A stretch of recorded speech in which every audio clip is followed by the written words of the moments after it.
အားလုံးပဲမင်္ဂလာပါ Every FM Podcast ကနေပြန်လည်ကြိုဆိုလိုက်ပါတယ်ဒီတလော social media ပေါ်မှာမကြာခဏတွေ့ရတဲ့စကားတစ်ခုအကြောင်းကိုပြောချင်ပါတယ် Mercury retrograde ဝင်နေပြီးတတိထားဆိုတာပဲဖြစ်ပါတယ်အခုတလောသင်ဘဝထဲမှာထူးထူးဆန်းဆန်းတွေဖြစ်နေတယ်လို့ခံစားရလားဥပမာဖုန်းတွေကွန်ပျူတာတွေကအကြောင်းမရှိပဲဟန်းကုန်တာကိုယ့်ရဲ့ message တွေကိုတစ်ဖက်လူကလွဲမှားပြီးနားလည်သွားတာဒါမှမဟုတ်ရင်လမ်းမှာကားတွေအရန်ပိတ်ပြီးခီးနောက်ကျတာမျိုးပေါ့ပိုပြီးထူးဆန်းတာကသင်ဘဝတွေကနေပျောက်ကွယ်သွားတာကြာပြီဖြစ်တဲ့ရီးစားဟောင်းစီကနေနေကောင်းလားဆိုတဲ့စာတိုလေးရုတ်တရက်ရောက်လာတာမျိုးရောကြုံဘူးလားရှင်social media ပေါ်မှာတော့ဒီလိုအဆင်မပြေမှုတွေကြုံရတိုင်းလူတွေက Mercury retrograde ဒါမှမဟုတ်ရင်ဗုဒ္ဓဘူးချိုနောက်ပြန်စီးခြင်းကြောင့်လို့အပြစ်ပုံချလေးရှိပါတယ်ဒါပေမဲ့တကယ်ပဲဒီ retrograde ဆိုတာဘာလဲဒါကကဘာပေါ်ကကျမတို့ရဲ့နေ့စဉ်ဘဝတွေကိုတကယ်ပဲလွှမ်းမိုးနိုင်စွမ်းရှိလားဒီနေ့ဗီဒီယိုမှာတော့ retrograde ရဲ့တကယ်အနက်အဓိပ္ပာယ်ကိုနက္ခတ်ဗေဒ astrology အရရောသိပ္ပံပညာ astronomy ရှုထောင့်ကပါကဘာကျော်စာအုပ်တွေရဲ့အကိုးကားတွေနဲ့တကွာဒီ podcast မှာသေချာရှင်းပြပေးသွားမှာမို့လို့အဆုံးထိကြည့်ရှုပေးဖို့ဖိတ်ခေါ်ပါရစေဒါဆိုရင် retrograde ဆိုတာဘာလဲ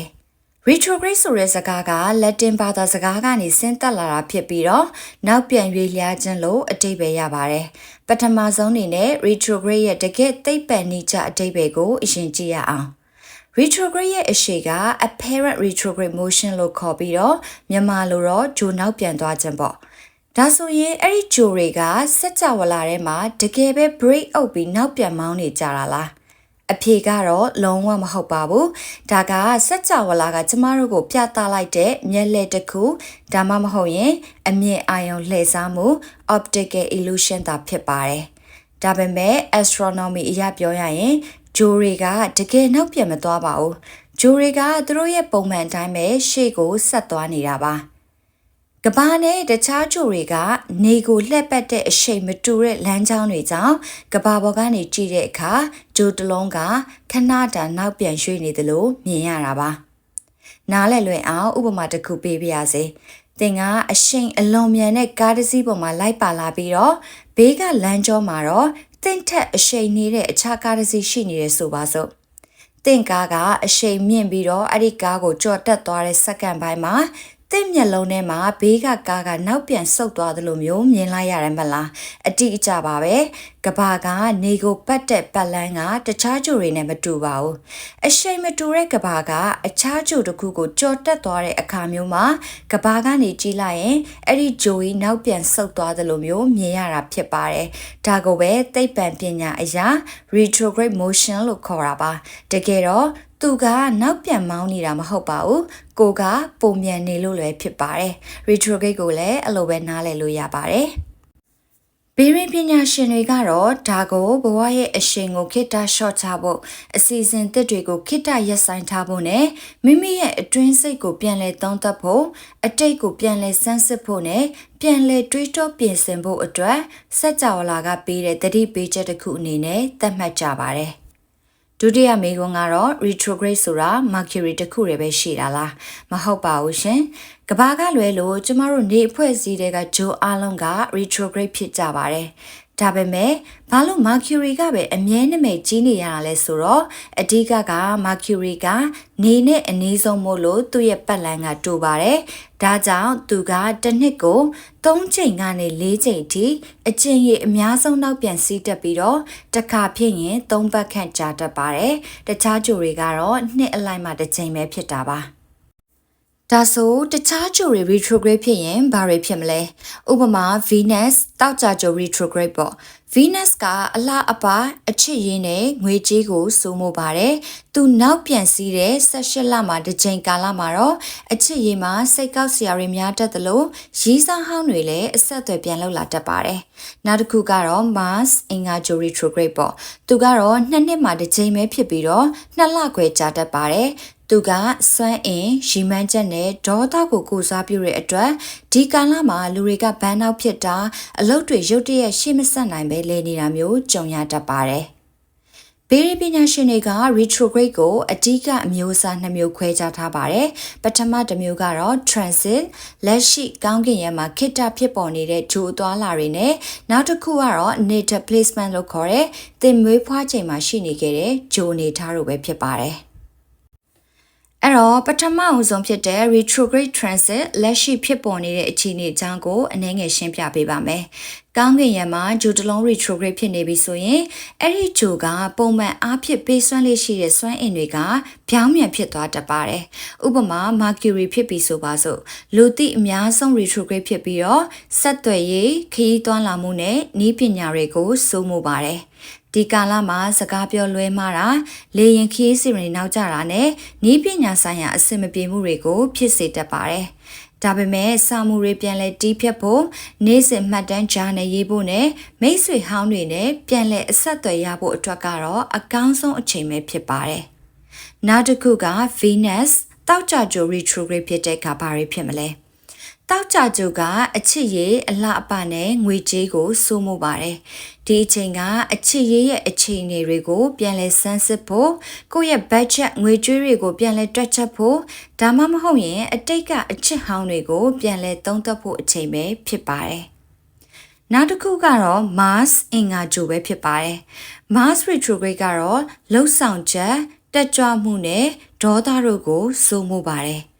စိတ်ပြက်အားမလို့အားမရဖြစ်မှုတွေကိုကြုံရစေနိုင်ပေမဲ့ကိုယ့်ရဲ့စွမ်းအင်တွေကိုလမ်းကြောင်းမှန်ပေါ်ပြန်ပြောင်းလဲဖို့နဲ့ဒေါသကိုစနစ်တကျထိန်းချုပ်ဖြည့်ရှင်းမှုအတွက်ကတော့အလွန်ကောင်းမွန်တဲ့ကာလတစ်ခုပဲဖြစ်ပါတယ်။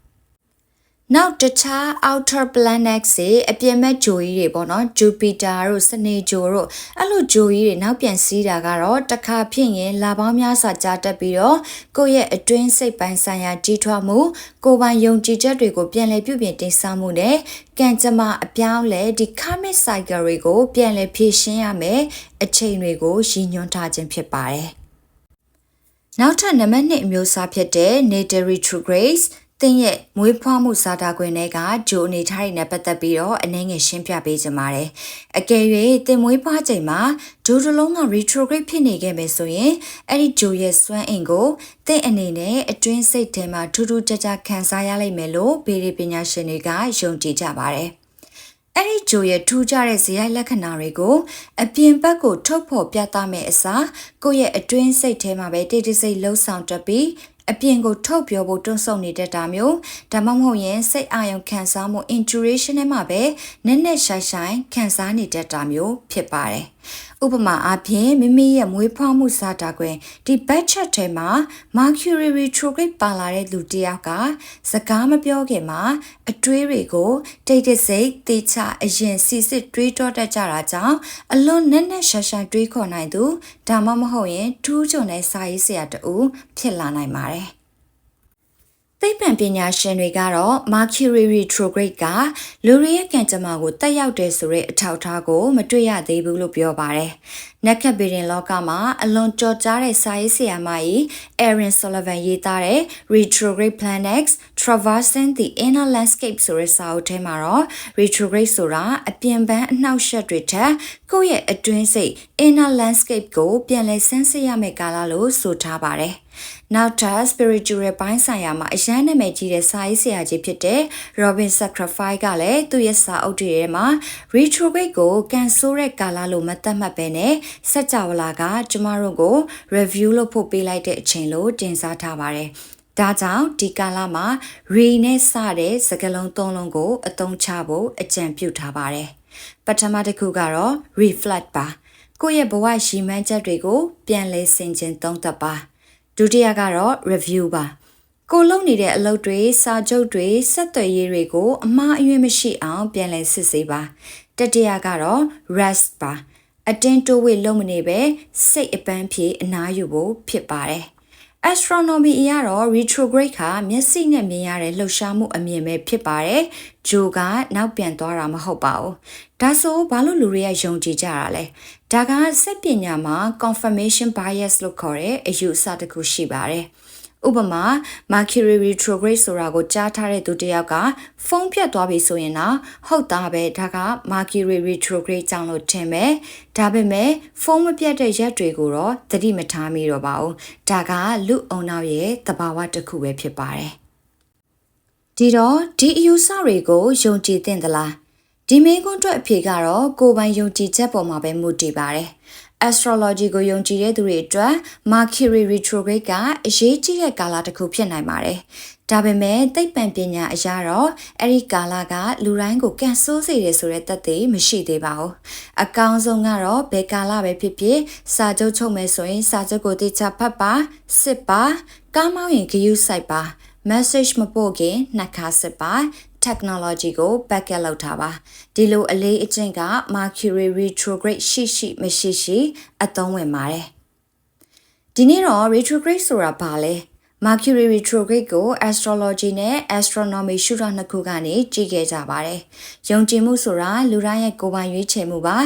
ဒါပေမဲ့အချက်အလက်နဲ့သိပ္ပံအမြင်ကိုသိထားတာကတော့ဆုံးဖြတ်ချက်ချတဲ့အခါအမြဲအကျိုးရှိပါတယ်။ဒါကြောင့်နောက်တစ်ခါသင်ရဲ့ဖုန်းလေးဟန်သွားလို့ပဲဖြစ်ဖြစ်ကားပိတ်လို့ပဲဖြစ်ဖြစ်စိတ်တူနေမဲ့စား။အော်ဒါငါဘဝကိုခဏရက်ပြီးအသက်ဝဝရှူဖို့စัจ java လာကတတိပေးနေတာပဲလို့တွေးကြည့်လိုက်ရင်ရင်ထဲမှာပို့ပြီးတော့ပေါ်ပါသွားပါလိမ့်မယ်။ကဲအခုဗီဒီယိုကြည့်နေတဲ့သူတွေရောအခုတလော retrograde ရဲ့အာနိသင်တွေကိုခံစားနေရလား